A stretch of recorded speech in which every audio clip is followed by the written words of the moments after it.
सन 2014 मध्ये अपहरण केलेल्या इसमाचा खून करून प्रेताची अज्ञात स्थळी विल्हेवाट लावणाऱ्या तिघांना तब्बल 12 वर्षांनंतर गुन्हे शाखेकडून जेरबंद करण्यात आले। सन 2014 मध्ये इसम नामे करण अरविंद बागुल वय 23 वर्षे राहणार दावडी गाव याचे अपहरण झाल्याबाबत मानपाडा पोलीस स्टेशन येथे गुन्हा दाखल झाला होता।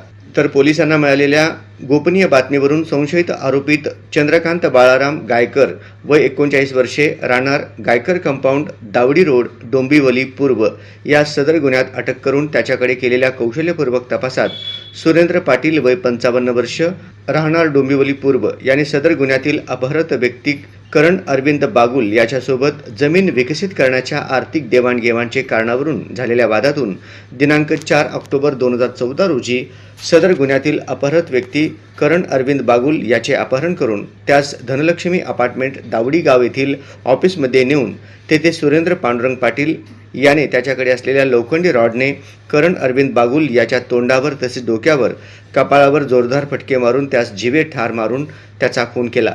त्यानंतर त्याच दिवशी अपहृत व्यक्ती करण बागुल याचे प्रेत आरोपित सुरेंद्र पाटील याने त्याच्याकडे बिल्डिंगचे साईटवर कामास असणारे साथीदार आरोपी चंद्रकांत गायकर, सुरेश देगावत, दत्ता पाटील यांच्या मदतीनं आरोपित सुरेंद्र पाटील याचे स्वतःचे मालकीचे स्विफ्ट कारमधून दावडीगाव डोंबिवली पूर्व येथून प्रेत घेऊन जाऊन जिल्हा ठाणे येथील घनदाट जंगलात अज्ञात स्थळी सदर प्रेताची विल्हेवाट लावली असल्याचे निष्पन्न झाले।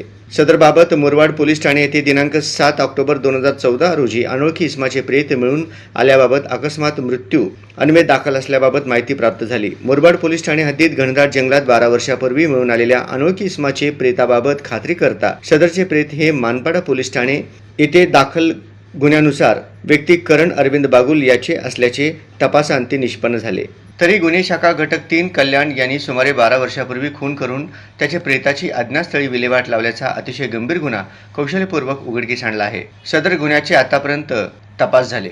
आरोपित सुरेंद्र पाटील यांनी ज्या लोखंडी रॉडने मयत इसम करण अरविंद बागुल याचा खून केला होता तो लोखंडी रॉड जप्त करण्यात आला आहे। सदर गुन्ह्यातील आरोपी सुरेंद्र पाटील, चंद्रकांत गायकर, सुरेश देगावत यांची दिनांक 2 मे 2026 रोजी पावेतो न्यायालयाकडून पोलीस कोठडी रिमांड घेण्यात आली असून सदर गुन्ह्याचा पुढील तपास सहाय्यक पोलीस निरीक्षक सर्जेराव पाटील, नेमणूक गुन्हे शाखा घटक 3 कल्याण हे वरिष्ठांच्या मार्गदर्शनाखाली अधिक तपास करत आहेत। सदरची कामगिरी माननीय श्री आशुतोष डोंबरे, पोलीस आयुक्त ठाणे शहर, श्री पंजाबराव उगले, अपर पोलीस आयुक्त गुन्हे ठाणे शहर यांच्या पथकाने पार पाडली। मानपाडा पोलीस स्टेशन येथे 2014 मध्ये करण बागुल याच्या अपहरणाचा गुन्हा दाखल होता। त्याचा समांतर तपास गुन्हे शाखा घटक 3चे पोलीस निरीक्षक अजित शिंदे, सहाय्यक पोलीस निरीक्षक सर्जेराव पाटील आणि त्यांची टीम ACP शेखर बागडे यांच्या पर्यवेक्षणामध्ये करत होती। त्या 2014च्या गुन्ह्यामध्ये अपहरित इसम करण बागुल याचा मर्डर खून झाल्याचं तपासामध्ये निष्पन्न झाले। त्या संबंधानं युनिट 3 अपहरित इसम करण बागुल याचा मर्डर झाल्याचं निष्पन्न झाल्याच्या अनुषंगानं 3 आरोपींना त्या खुनाच्या गुन्ह्यामध्ये अटक करण्यात आली आहे, ज्यामध्ये यापूर्वी सुरेंद्र पाटील रील स्टार राहणार डोंबिवली, त्याचबरोबर चंद्रकांत गायकर आणि सुरेश देगावत असे 3 आरोपी अटक करण्यात आलेले आहेत। या 3 आरोपींनी अपहरित इसम करण बागुल याचा 4 ऑक्टोबर 2014 रोजी लोखंडी रॉडने त्याला मारहाण करून त्याचा मर्डर केला लक्ष्मी अपार्टमेंट डोंबिवली येथे। त्यानंतर त्याची बॉडीची विल्हेवाट त्यांनी बारवी डॅम मुरबाड या ठिकाणी जंगलामध्ये त्याची बॉडी तिथे पुरून ठेवली। त्या अनुषंगानं युनिट 3चा तपास सुरू आहे। सध्या 3 आरोपींची पोलीस कोठडी 2 मे पर्यंत आहे।